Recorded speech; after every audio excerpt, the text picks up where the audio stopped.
We're back at it. Another day in run 8. We're going to continue our coal train run up to Wasco. Eventually, we're going to get over to Tehachapi. Tehachapi. I can't talk.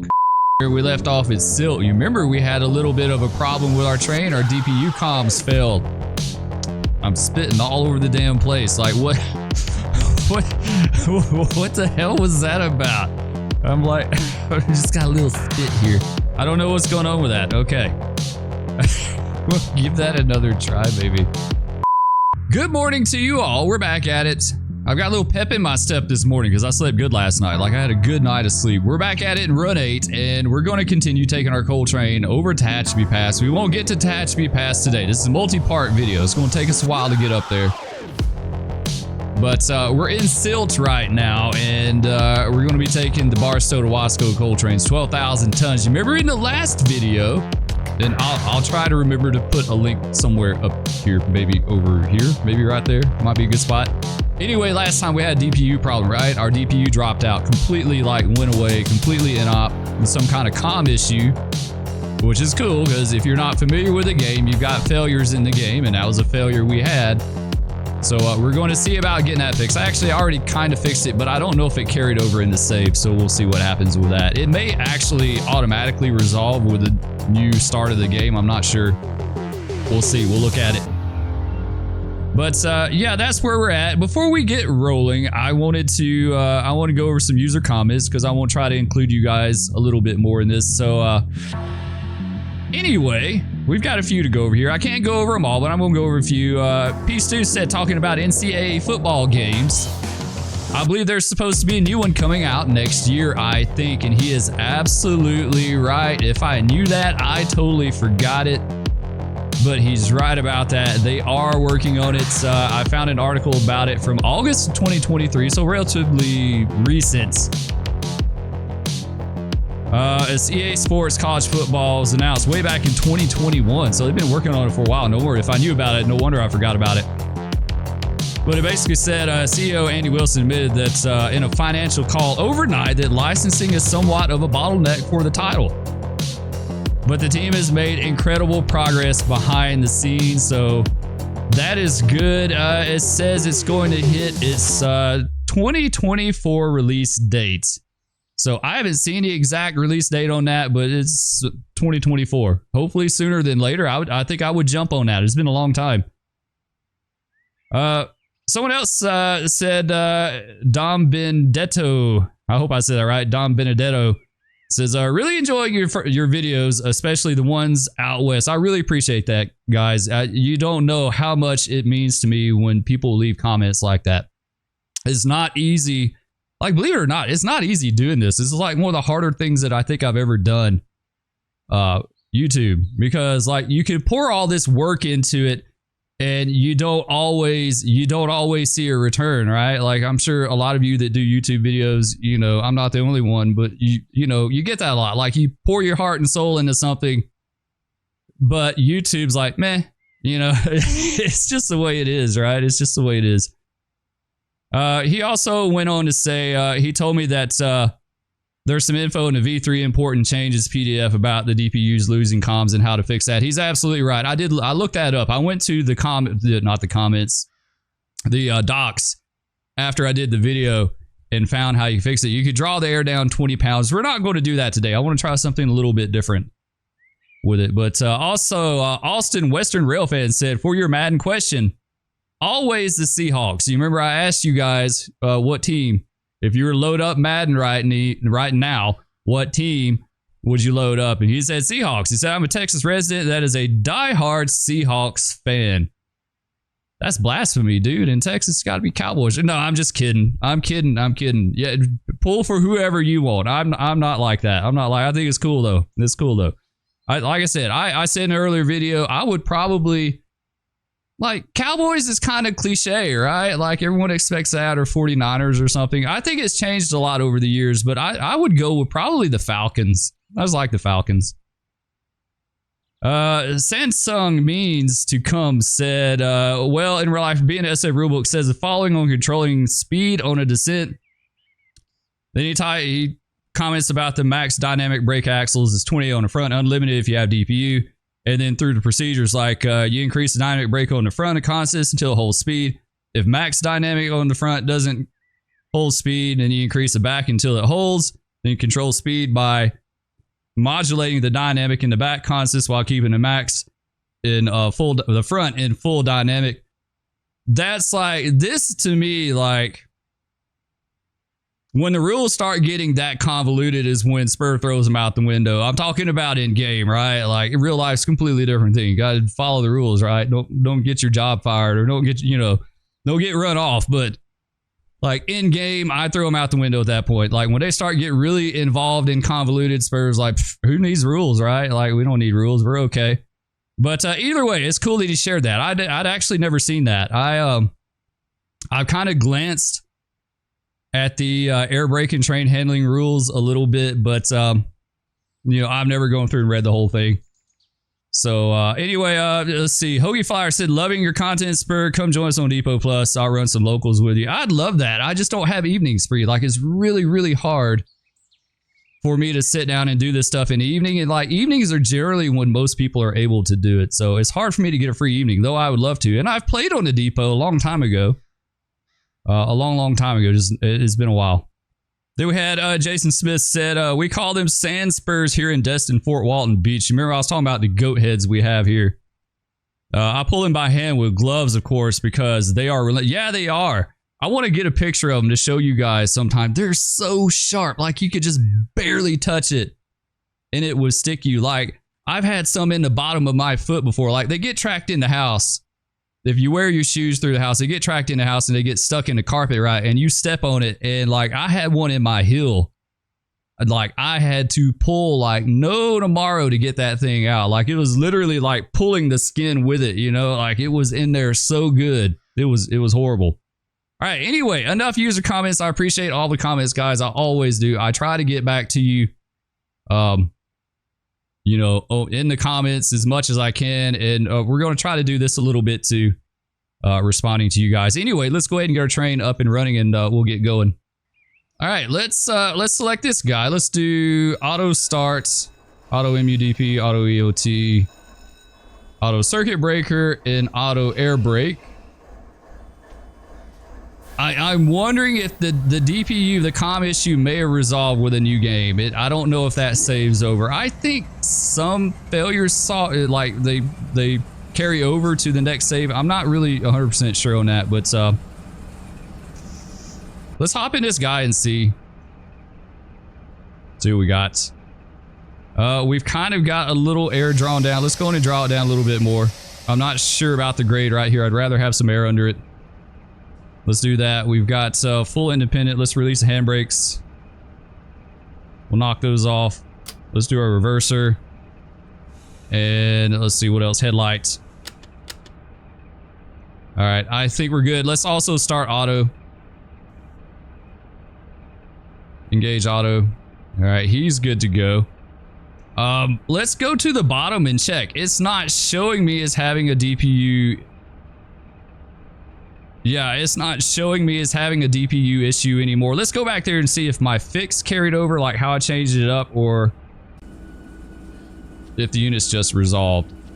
Now, I fixed this the other day, and I do have a little video on that. I'll show you. It's not much to it, but no, okay, it didn't carry over to the next save, and it did like self-correct with a new game, but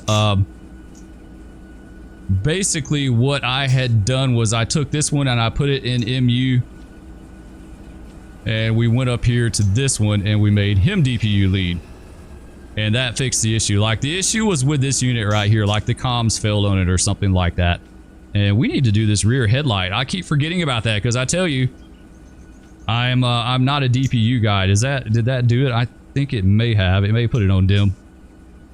Let's double check. I think it's on dim, right? I can't really tell, like.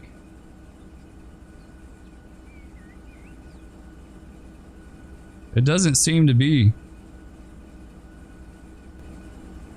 There we go. Okay, now it's working. I don't know why it wasn't.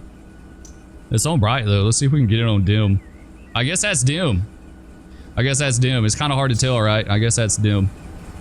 All right, I think we're good to go. Here's our train, our 84 cars of coal that we've got. Go ahead and hop in, get situated, get the window open. All right, I think we're good. Let's look at what the train's doing real quick before we leave out. So yeah, pretty neutral, right? Like there's not much going on with it. It doesn't have a lot of slack in it. It's not pulled real tight, so it looks good on that. All right, nice. I think we're good to go. Let's blast off, guys. Give it a couple notches here. Knock off the brakes. And ease out of the independent. I'm hitting the reverser for some reason.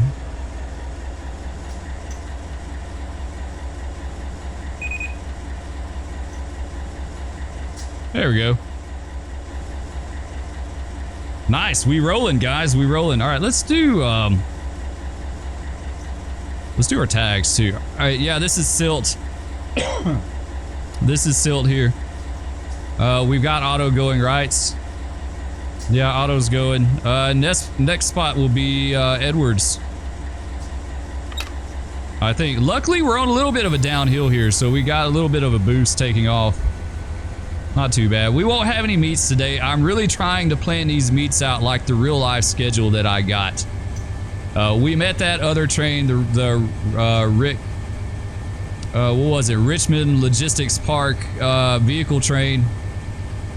And the next one on my lineup is like over an hour away. Like there's some pretty good gaps in that lineup. So I think what we're going to do is we're just going to run this thing to about Mojave. And then we'll pick up on the next video and we'll climb through like Cameron or something, get up maybe towards Monolith. And then we'll pick up with another video and actually crest Tehachapi. So we'll see how it plays out. Go ahead and get rolling. I left out, someone put another comment and I didn't get around to it. They said that their coal trains run 60 mile an hour in Minnesota. So yeah, this one's 55.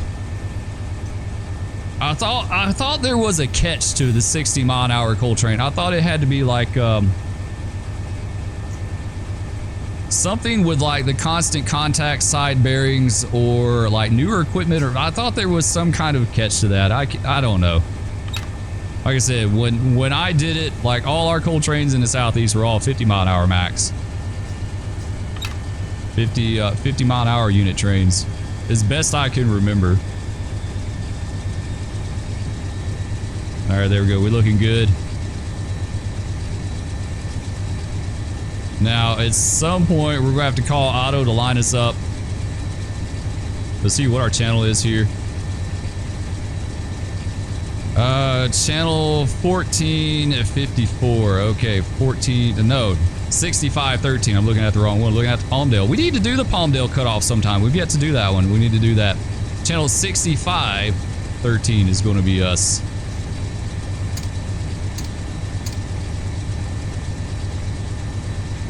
There we go. Channel 65. In real life, it was a little different, at least when I did it. Used to do channel then 65, like 6565 or 3232, something like that. All right, let's do 13 DTMF. We'll call him now and just see, but he's not going to give us light. He's going to tell us to get closer.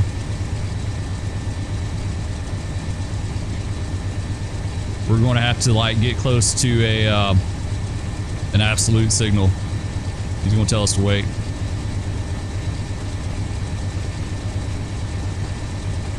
Call me at the next control point. Yeah, control points for them. We call them absolutes, but. All right, well let's get going. We're already up to 45 mile an hour. She's doing good. As I mentioned in the last video, I'm not familiar with the grays. Like I'm kind of running by the seat of my pants. I just don't know it that well. It looks like it's downhill and then maybe kind of flattens out a little bit down here. We'll see.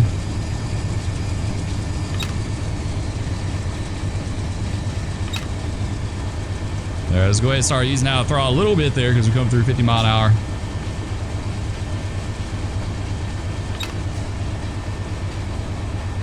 We'll come down to N4. I think that should be good. I always say, take my running with a grain of salt. You know, everyone has to find a good, comfortable, and enjoyable way to run. You know, so my way may be a little different. I don't sweat things too much. Like, I just run and train, basically. That seems to be working out pretty good for us. Even on a 0.2% downhill, she's only increasing about 3 miles an hour. Come out a little bit more.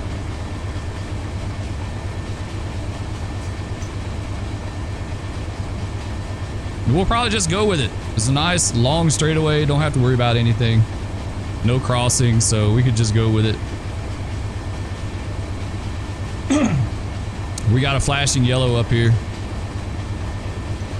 So it'll be an approach medium. I wish they put the signal rules back in the game. You remember one time they used to be in, like you used to could see them somehow. You could hit something and see them. Maybe they're still in and I just forgot, but that was always kind of nice. Like I said, not being a West Coast guy, I'm really, like, I'm not that familiar with them. I kind of know them, but not really, you know.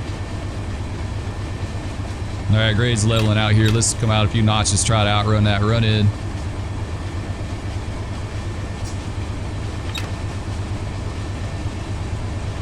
There we go. Now we're doing good.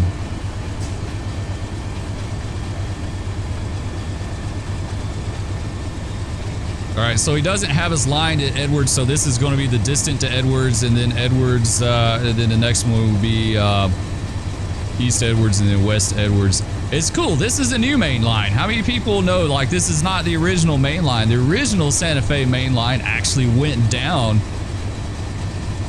through what is now Edwards Air Force Base. Like, it literally, like, went right through where the ramp's at by the runway. If you kind of look at old, like, Google Earth images and stuff like that, you can kind of dope out where the right-of-way used to be, and then they realigned it. I don't know what year they did this.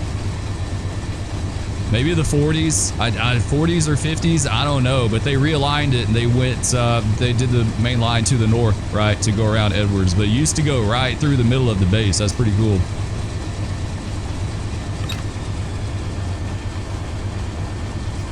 All right, you're a little bit fast there. It's all right. We'll be okay. All right, there's our approach. Let's try calling them up now. See if we can get light.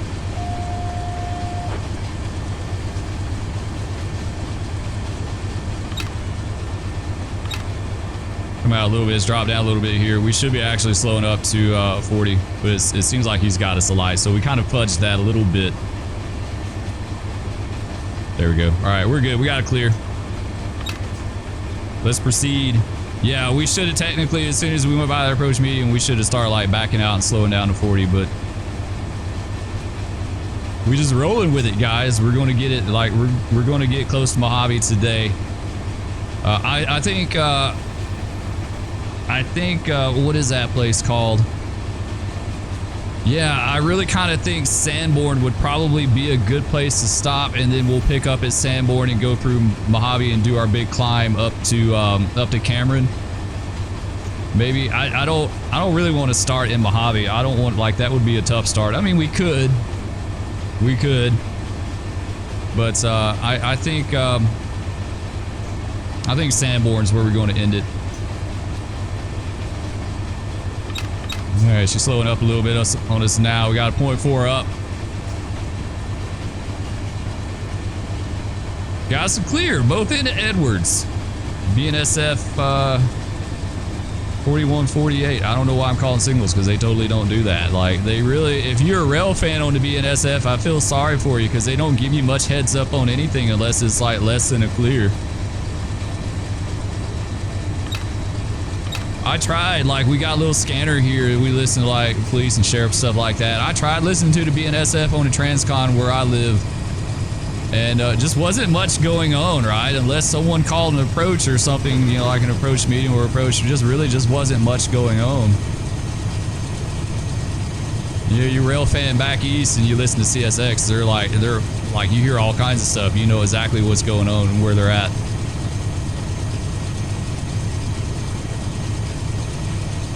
But On the flip side, the good thing about the Transcon is you never have to wait too long for a train. I remember when we first moved out here,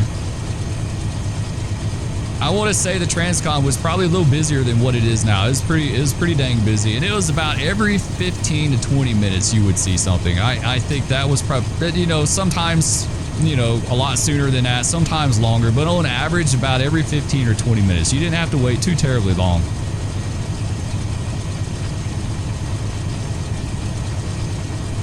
Pretty busy. Definitely. I think about 60, maybe about 60 trains a day through here, something like that. Maybe 70.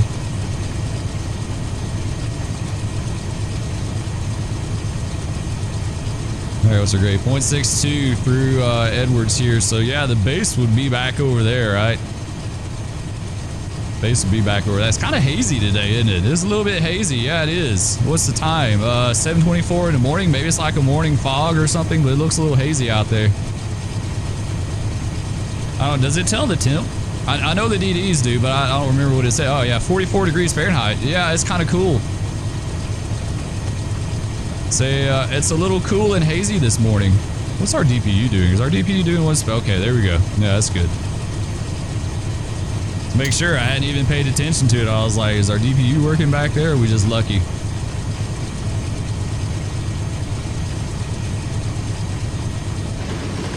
Yeah, I like that comm issue the other day. That was cool. Threw you a little curveball, right? Like, you know, it's not always just easy running.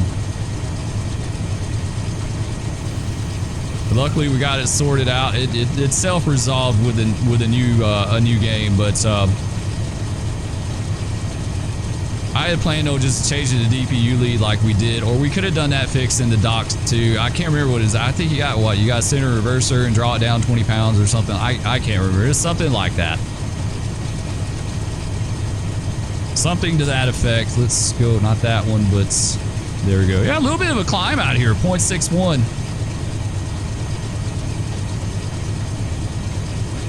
I don't know. I don't know what the top of the grade is. Maybe through here somewhere, seeing how this is kind of like a little fill, that maybe through here. Maybe further on up.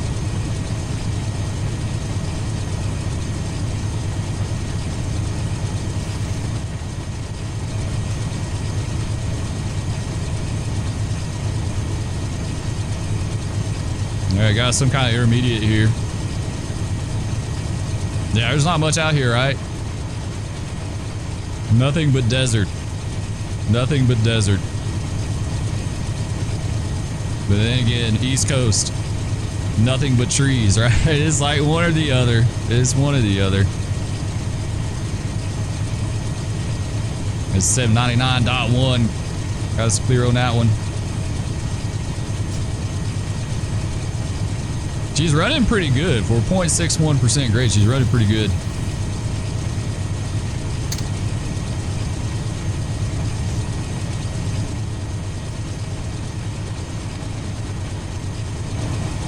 Let's scooch over a little bit here. I like to slide over in the seat just a tad so you can look out this back window here, right? Just a tad. There we go. Kind of lean over a little bit there. It messes with our display though, like the reflection on our display. If we go back the other way, it kind of clears it up. So maybe somewhere over in here, you can kind of see a little bit.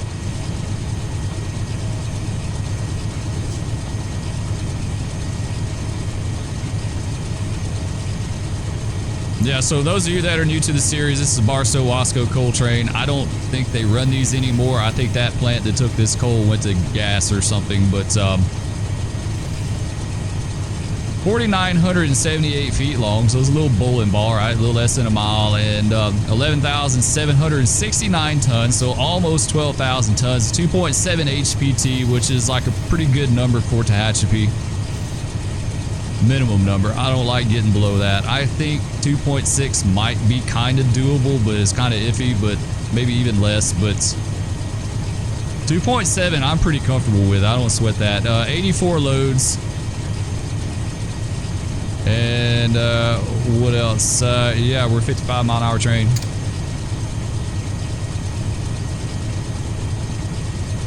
There, this may be the distant to Bissell. Yeah, I think this is the distant, and then we've got the east end down there.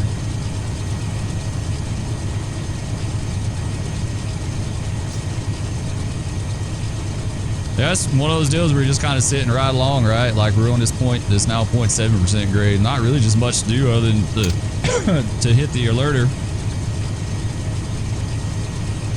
Hit the alerter from time to time, babysit the engine, let it do its thing. Seems like it's clearing up a little bit.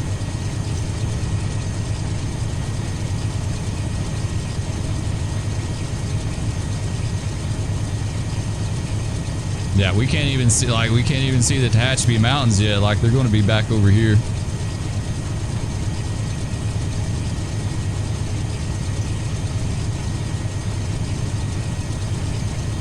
Yeah, pretty good grade through here. 0.73. This maybe this is a ruling grade between Mojave and Barstow, right? Maybe. I really should get a profile and look at it. I know there's profiles around. We just winging it, baby. We winging it. Conductor's hanging out over there. What's he looking at? What's he got there? What is that? Railroad magazine. Nice. I never noticed that. I've never noticed that he had a railroad magazine before. Like, that is completely new to me. That's hilarious. Yeah, in real life, you might catch a little flack for that. Maybe a little bit. It's a lot. I think it's a lot more. I talked about this before in another video. I think it's a lot more rail fan friendly now on the railroad, right? Like I think it is, but I definitely remember back in the day, like they definitely steered clear of rail fans. They didn't want them working. They didn't want them working. And like I said, if you had that out, you might catch a little flack for that a little bit, you know. I mean, really, if you think about it, I think anyone for the railroad, like, you have to enjoy and appreciate it a little bit. I mean, it is a really cool job, and I love machines. Like, machinery just, it fascinates me. I love machines, construction equipment, airplanes, ships, like any kind of machinery is fascinating to me. And I mean, you know, trains are pretty fascinating, you know, the horsepower and how they work and what they're able to do, that sort of stuff. That, like, it's just really fascinating. So I think you have to kind of enjoy it and appreciate it at least a little bit.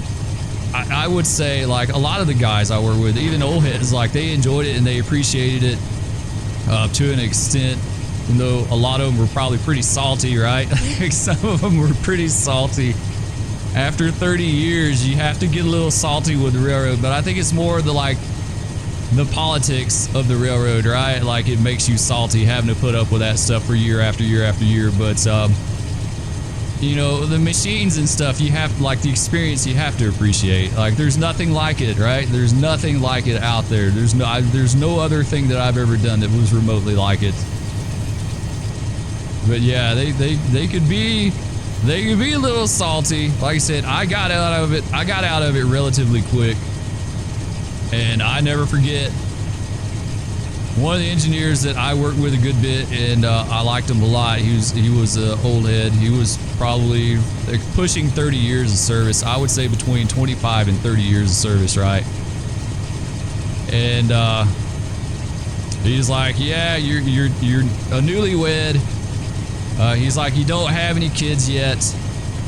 He's like, but I'm telling you now, I think he had 2 kids. He's like, I was never there for anything that my kids did. Like, he's like, very rarely. He's like, I miss most everything as far as his family life. And he was like, if you're gonna pull the pin on the railroad, he's like, I suggest you do it now. Do it sooner than later. Do it before you get a lot of time invested in this. You know, a lot of time and commitment. He's like, pull it sooner than later. So I don't think it wasn't too much longer after that. I don't think that I did pull the pin. So I was pretty fortunate because I had other options. I had other things I could do that were better and allowed me to be home. So yeah, it's a tough life. It's a tough life. It really just is. It's a lot like truck driving. Like, you're going all the time, right? You're going all the time. I miss, like, every Thanksgiving and Christmas, I was gone. I remember like Thanksgivings and Christmas, like usually someone laid over in a motel, like they try to taxi everyone back, but usually someone was going to be gone. And I remember one Thanksgiving, I got called for something, and the crew caller, which was actually, this crew caller was kind of a friend of mine. He did me a lot of solids. He was like, I got a good one for you today. He's like, I got you on a piggyback.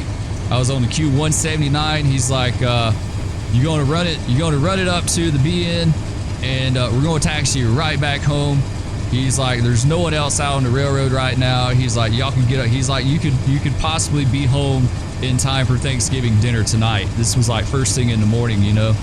And I said, yeah, okay. You know, I didn't care. It is what it is, right? Like, you have to expect that. So I was like, yeah, okay, let's do it. So got on a train, had a good engineer. I can't remember who my engineer was, but I know it was someone that I liked and I enjoyed. And we went out, and the first thing that happened, like, we were literally the only train out there. We come up to this signal at this siding, and we had to stop. And so we tone up the dispatcher.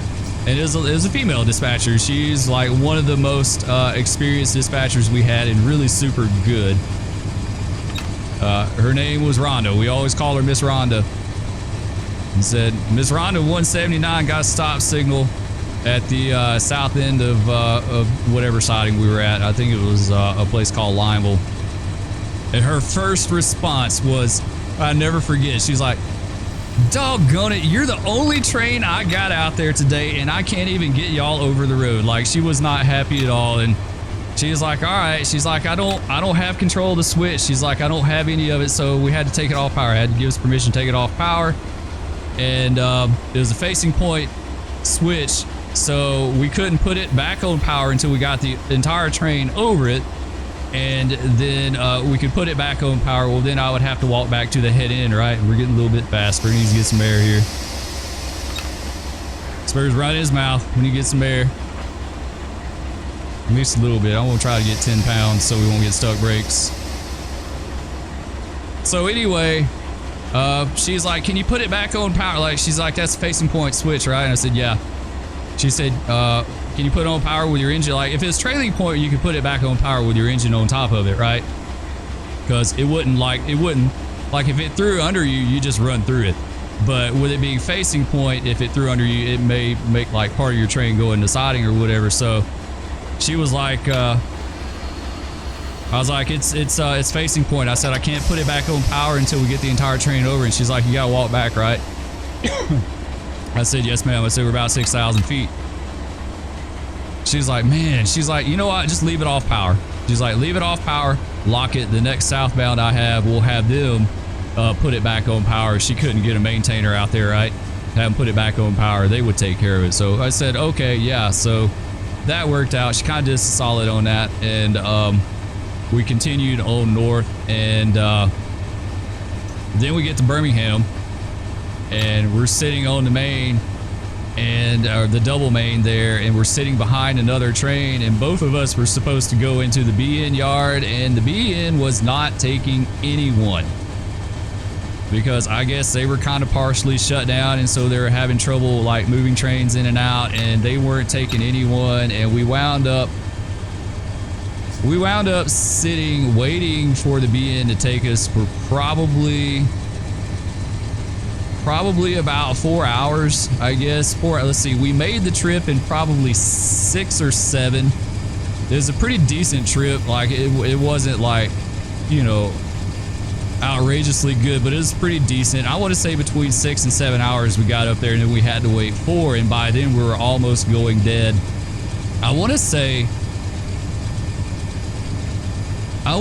we went dead on the spot. Like, we didn't even get in the BN yard, maybe. I can't remember if we went in or not, but I know that, like, we had to taxi back home, and by the time we taxied back and then I got home, it was like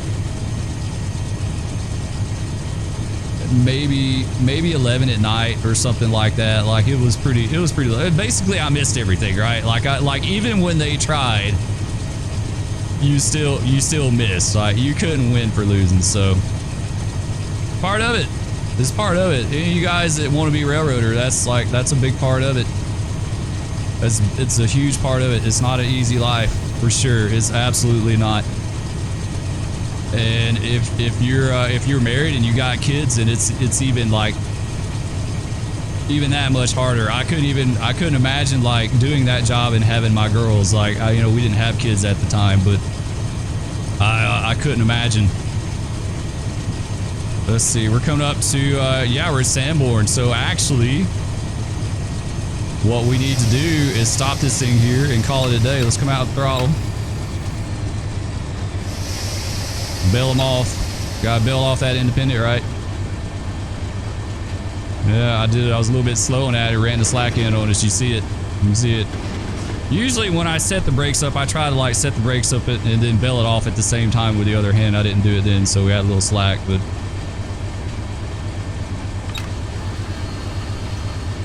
all right, let's keep coming on out.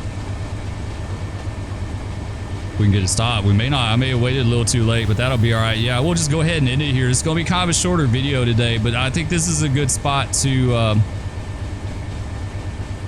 kind of a good spot to stop, because we're going to climb through Warren, heading towards Monolith. Like, we're going to be probably like 16 mile an hour, 17 mile an hour, something like that.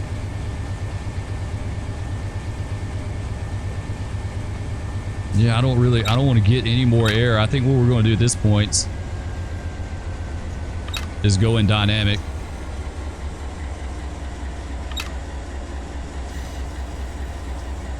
We'll try to bunch it up a little bit and get stopped. I'm looking for a signal up here. It's around the curve somewhere. There we go. There's our light. Of course, we got to clear, but we're calling it. We're going to call it a day right here. So, like I said, it's going to be kind of short. All right, let's knock them off. We may need to pull on it a little bit, honestly. Like, what's the grade here? It's uphill. Yeah, we will need to pull on it.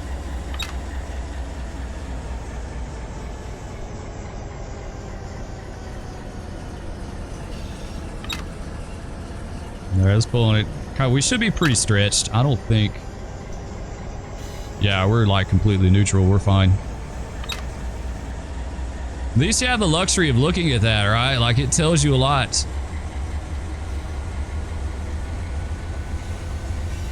Yeah, we'll just pull on it up here. We'll ease around here, and then we'll stop.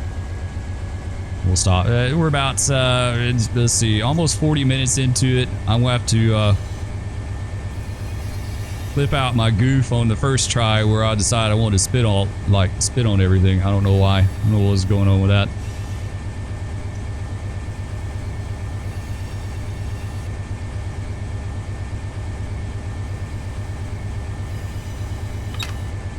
Yeah, luckily we got this kind of little bit of an uphill here to kind of help us out. You know, I've known guys that got by red boards before, and usually it was a situation where like they're easing around to a signal like this and they set the air up and the train just did not do what they expected or what they wanted it to do, and then they would get by like an engine or two or something like that. You know, like this kind of makes me a little bit more hyper aware, right? Like, we should be okay because we're uphill and all that, but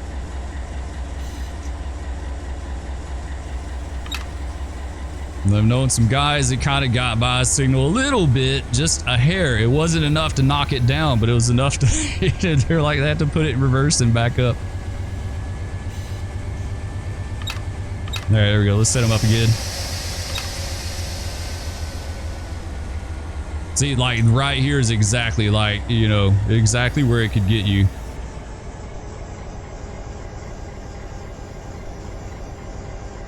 She doesn't look like she's wanting to do anything, right? There we go. Now she is. All right.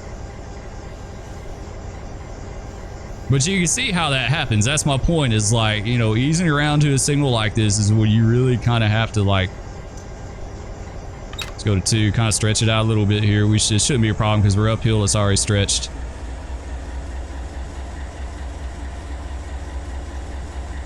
Sweet. There we go. All right, go ahead. Draw them down a little bit more here. And we'll go full independent.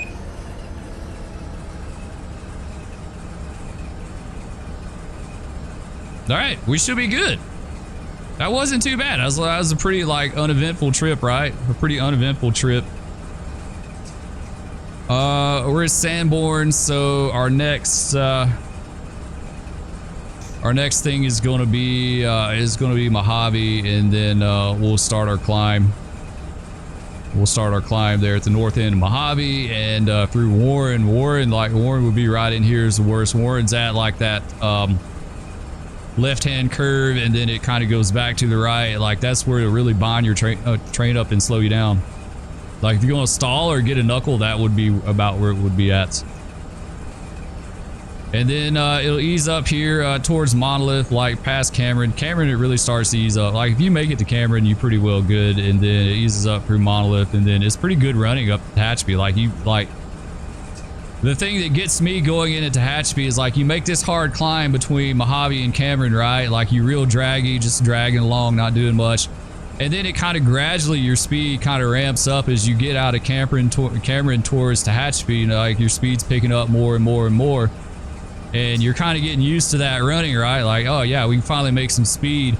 And then you gotta think about that 23 at Tehachapi, right? The 23 starts at Tehachapi. So it's like really easy to kind of get caught up in your good speed and forget about that 23 at Tehachapi. And you're like, oh shoot, I gotta slow down for that, right? Because you're running really good. Like you're running really good through there. All right, guys, that's going to do it for this one. Hope y'all enjoyed. If you did, hit that like, subscribe, ring that bell, leave me a comment. Let me know what you think. Love all of you. Thank you so much for all the comments. I really do appreciate it. And we'll catch you out there next time. Peace. Powerful. I don't think. Oh, what was that? Oh, it was horrible. Slam on the brakes. If you're not sitting down, you are now. What? No, big cat. No, stop. Oh, no. No, kitty, go.